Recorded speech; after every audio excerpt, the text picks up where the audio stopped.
Hey guys, NAMM Show 2020. This is Chris for Thomann Guitars and Basses. I'm here with Josh from JHS. How are you doing, man? Doing good. Day 2, surviving. Your voice is astonishingly good. It wasn't last night. All right, so what's new for this year? So we got the Paul Gilbert signature PG-14 propped up beautifully on this amp here. Working with him, it's like meeting someone equally as silly and ridiculous. We started chatting, and one thing led into another, just a conversation about, you know, like a specially tuned overdrive for what he wants, what his ears need, you know, the way he plays. And so we just started playing around with kind of, at the beginning, it was adapting a couple things he liked of ours, maybe combining them, and then it morphed and kept going. And the PG-14 was born, so Paul Gilbert 14. Paul and I both wear a size 14 shoe, so that's, everyone wants to know, what does 14 mean? So he's a huge shoe fan, and that's the aesthetic and all that stuff, and it's, you know, it's fun. But essentially what you have going on here is an amplifier where the tubes are removed and FETs are put in the place of the tubes. And then you have an active mid-range, basically it's a mid-range preamp. That's all it is. And it's not really based on any of your drive pedals. It has elements of like 5 or 6, you know, there's stuff from all of, like any pedal. Okay. It's like this cocktail of things that worked really well. And as we kept playing around and tweaking the circuit, we just stumbled into like really, he has his thing he does. Like, I'm not Paul Gilbert. Yeah. Like, I will play the same 4 chords or whatever.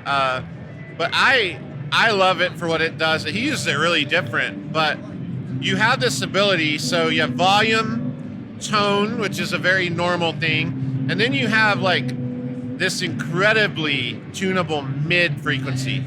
So parametric. Yeah. Here's the secret of overdrive and dirt pedals. Some people know this, but there's only like 5 ways to do this, to be really honest. You know, there's 5 or 6 ways to make a dirt pedal.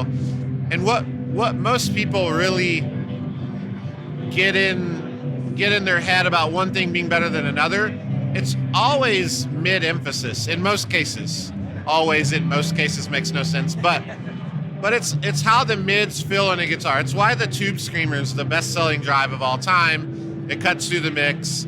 It's why some people like love my Morning Glory, because there's an absence of hype mids. So what this does is you get to decide. And then you have the FET tube simulation. So it's not a Tube Screamer or a Rat or whatever. It's an amplifier circuit, and as you crank it, you're cascading it, and it feels really nice. It sags, it gives, it has the thing where you chomp down and you can feel it breathing. And then this push control is like, imagine a really nice boost in front of a nice tube amp. You're pushing the front end. All right, let me hear this pedal. Yeah, so this is just a clean Fender style amp.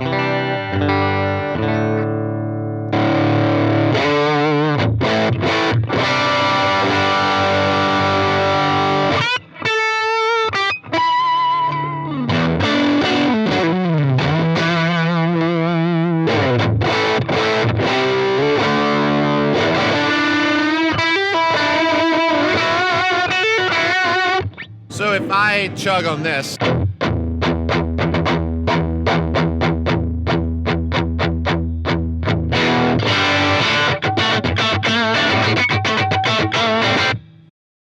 then I can go the opposite way. Like the mids are Spongy there. Really, yeah, darken it up. The thing I like about this is it accidentally, one of my favorite sounds, I don't like ever really play this stuff. I actually do use the tone. It's like Eric Johnson, Austin City Limits, the fuzz face into the Marshall. It's like this elusively hard thing to do because it's so loud. This does that really well, and we're, you know, that was unintentional. But so for instance, we'll push it really hard, drive kind of minimal, and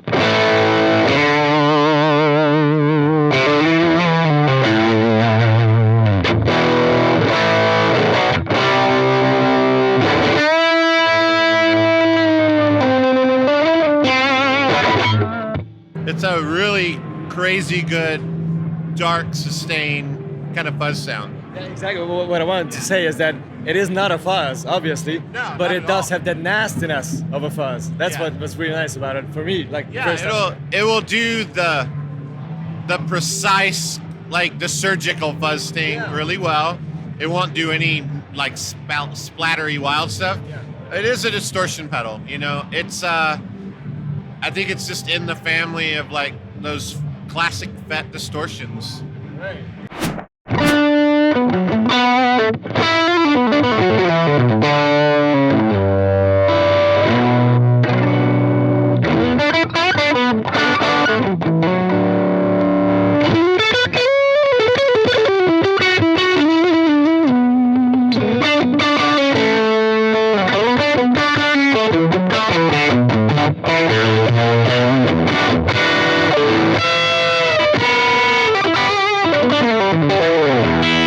As you were digging, did you feel it bloom out? It sounds like it's gonna explode. So that's what he's talking about in the video with the amp when he was a kid. When you take those simple tube circuits and overload them, the tubes, they die for a moment. It's basically like, I've always thought of it like they sneeze. Yeah. There's like, they kind of stop and then they come back in. And that there's like a perfect amount of that if you want it. And that's a really cool, sagging, very real sound, which makes this, I played it on tons of amps, obviously by now, but it's a great backline. Yeah.